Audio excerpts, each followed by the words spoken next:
snowmobiling. Corey was driving along, keeping to the side of the lake, and then all of a sudden, all I hear is, "Get off the sled!" I just knew we were breaking through the ice, and we couldn't get traction. I tried to gas out of it, and it wouldn't work. I'm glad you're safe. Thank you. So we got a helicopter lined up. So what we're gonna do is we'll go, you guys cut open an ice hole, we'll jump in, attach some lines, and then a helicopter will come on call and then pull it up and take it back into town for you. Sounds good. That sounds like a sweet plan. Yes, let's see how it works. Already? Okay. All right, let's go for a rip. All right. Today we're heading to Quyta Lake. Some friends of mine crashed through the ice while they were snowmobiling the other night. We're gonna go see if we can recover it.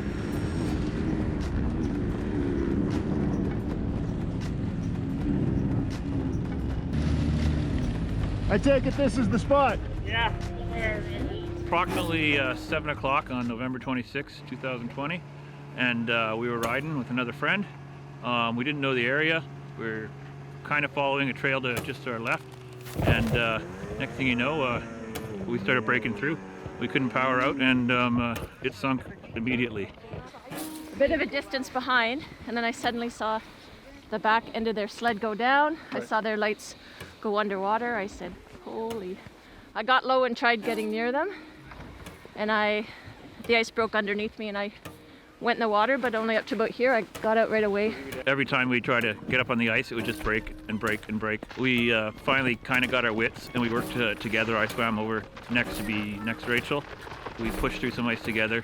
Finally found ice thick enough to get on, and I helped lift her up, and I could just touch a rock with my toe just to support us, and I got her out. And then Leah and Rachel had to pull me out using a rope. Quickly wrung out our outer gear, our heavy parkas, and our pants, and dressed up again, and started to go back home. We weren't sure. We had only one sled at the time. We didn't know how far we were going to make it. And then after that, I was too scared of putting any weight on the sled at all, so I basically walked it out just holding the throttle. Right. The three of us hopped on, went through a portage to, I think, the next lake, and I don't remember at what point we bumped into a guy we know who was checking his trap line. I trap a lot of marten, so these little guys here, and wolverines, some wolves here and there. But yeah, I was just on my way out to check my traps during that night, and it was a blizzard too, so it wasn't ideal conditions to be playing in the water for sure. I see high beams coming down the Skidoo trail. I go to the right side of the trail to make sure that he has some room to pass, and he just heads towards me, so I assume he wants to stop me to see what's going on. So I stop.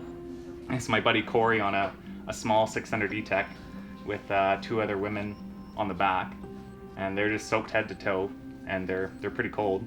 I was like, that's kind of weird. And they're like, hey, we went through the ice. Do you have a cell phone? I said, yeah, I have a cell phone. Well, do you know where we can warm up in a cabin? I was like, well, why don't we just rip back to the boat launch?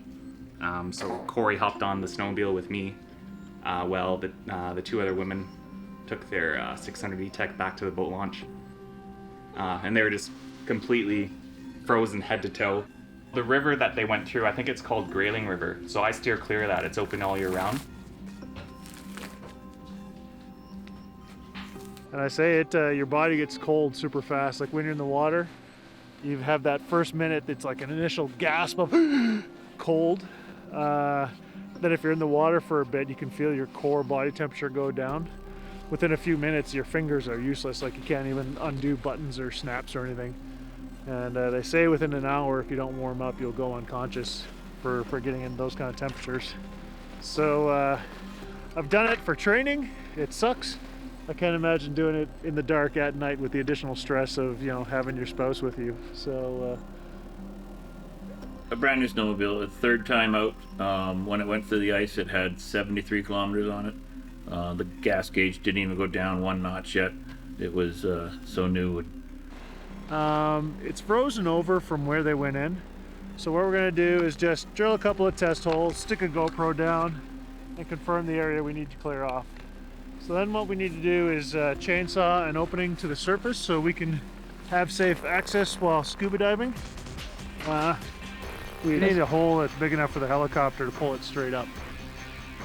So what we'll do is we'll suit up, put a dry suit on, and we'll come out with the GoPro, put it under the ice, have a look around, see if we can't figure out where it is. We had hoped that it was going to be thick enough that we could just take a chainsaw right out with these guys and make them do the hole.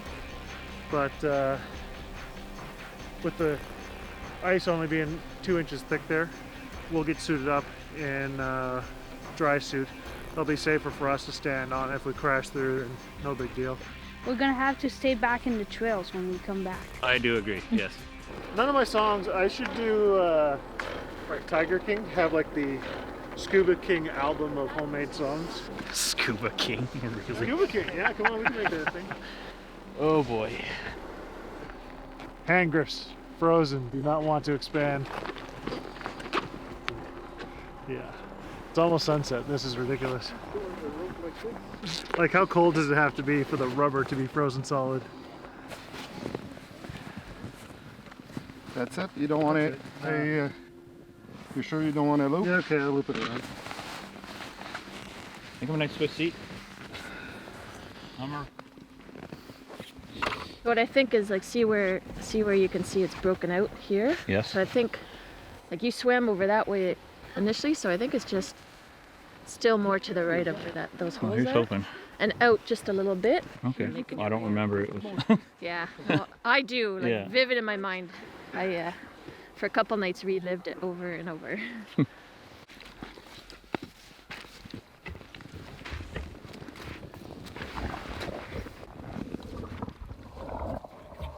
We can't see anything through these holes. We're gonna have to cut this ice open and get in there and find this lead. Don't need to. It's gonna tie it up with the ice. Okay.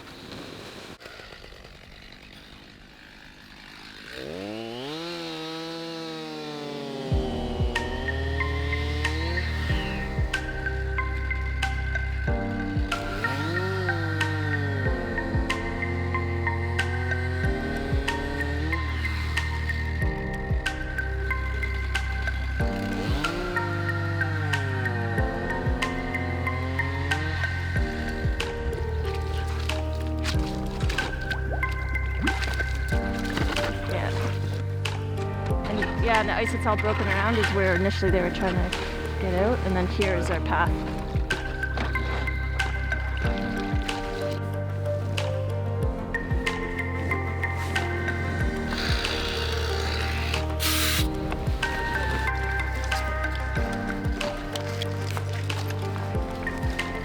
We're gonna put one through the crack, Okay.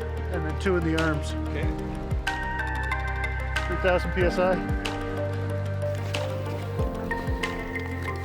So that's what happens is warm water traveling underneath the ice will actually erode it from the bottom.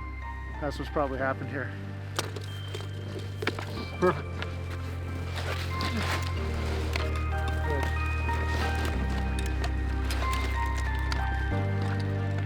So yeah, we wrap this around the waist. We'll put it in front here. Okay. Turn the camera for the lights. The beater's here.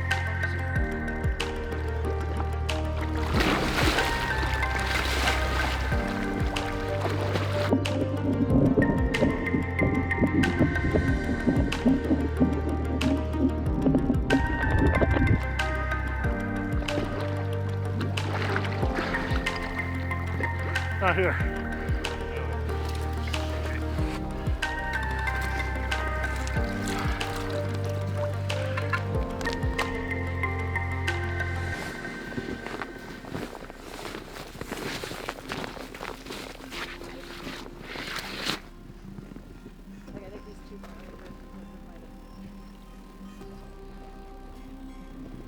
It's over there. Over where?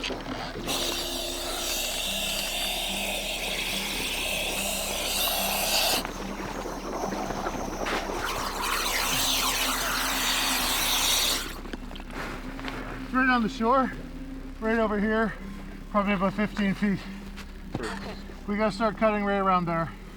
Close that close to the shore? It's really close to the shore. Yo, this thing could move underwater. We need to make the hole bigger than the Skidoo so that way if the helicopter moves it, it's not gonna get caught under the ice as it's pulling up. Going. Is that it? Doing the big rescue. Yeah. Is that the sled or? No. Oh, it's still in The there. chopper's coming shortly. Did you get anything on your trap line yet? I got a wolverine, but I'm gonna pick it up on the way back. It has no tail. Oh, wow. Yeah. Been in a fight. All right, losing daylight. Take care.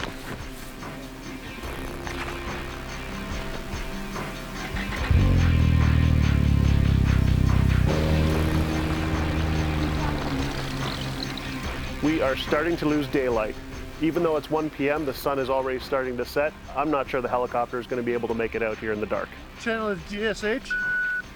Pilot's name is Tom. GSH, yep. Yep. So it's ground control to Major Tom. Ground control, Major Tom, this is ground control. Yeah. My regulator is frozen open, so all the air is leaking out. So Numi and I are just going to swap. You want me to use yours? Yeah. I'll give you. He doesn't want to get cold. You're familiar with it, so. Okay, and one more just right here.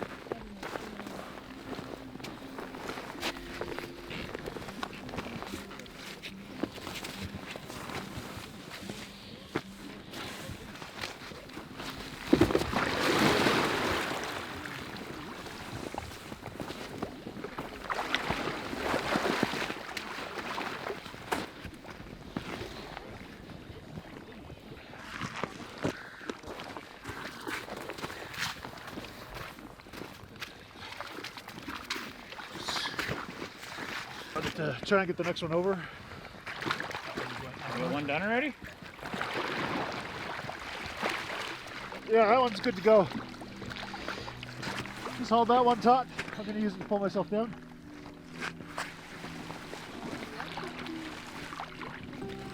Okay, I'll secure that to the top of that.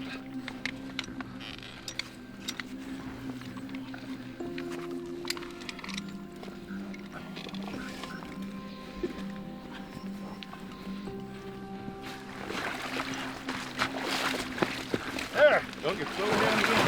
I'm still in! See that one?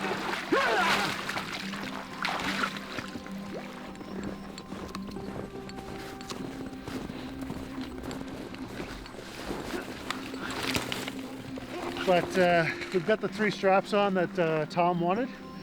2 on the front arms, 1 in the back. So he'll be able to come right in, sling right onto it, and then fly away. So Corey's got his Skidoo almost out of the water. It's a good day. We still got a bit of sunlight. Life is good. Do we have any comms with Tom yet?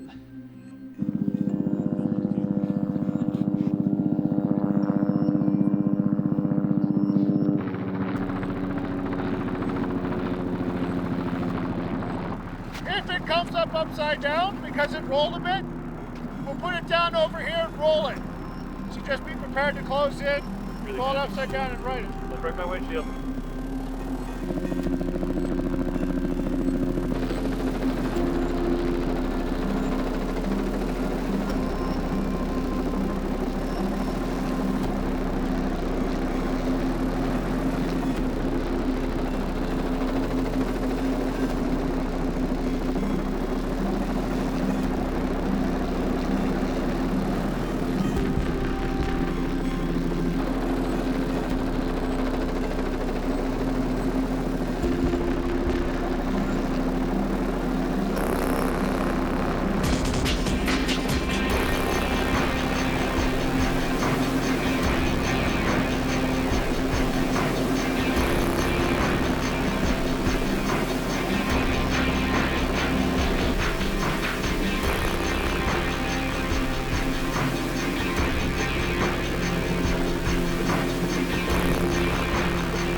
did it, bud. Yep, another one. First sled of the season. You getting out of your gear? Unfreeze my glove locks. Still frozen solid. Thanks so much for doing this, Ryan. That was pretty incredible. That was a good time. Yeah. It was super easy find. Wasn't deep at all. We got a big size hole out from over it, so it's not even an ice dive. We count that as an open water dive. Okay. Open water, cold water dive. Cold water dive. Definitely cold water. Well, I was very nervous about coming out today, but I knew for myself I needed to because I kept like reliving it over and over and over in my head. Like them going in, seeing them like scrambling, and I was like, and I had said to my husband, I was like, I'm nervous about going back out, but I need to. Like, I need to see it in daylight. I need to kind of see it come out, close it, kind of the happy ending. And I do. I feel a lot better. So Awesome. Yeah. That warms me up on the inside to hear that. Yeah. It's hard to have those kind of traumatic incidents Yeah. where you see your friends and they're in trouble and you're trying to help and then you're worried about yourself getting in trouble. It And, was terrifying. Yeah. oh, for sure. So it's so good to see. Well, first and foremost, that they were safe. We hugged and cried at the boat launch. We were so happy to be back, and then now seeing the sled come out too, it's an extra happy ending.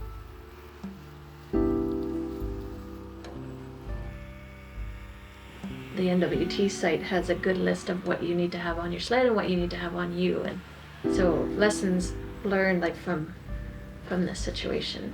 It could have happened to anyone, and it did. Be a little more prepared next time, but yeah, we will definitely go sledding again.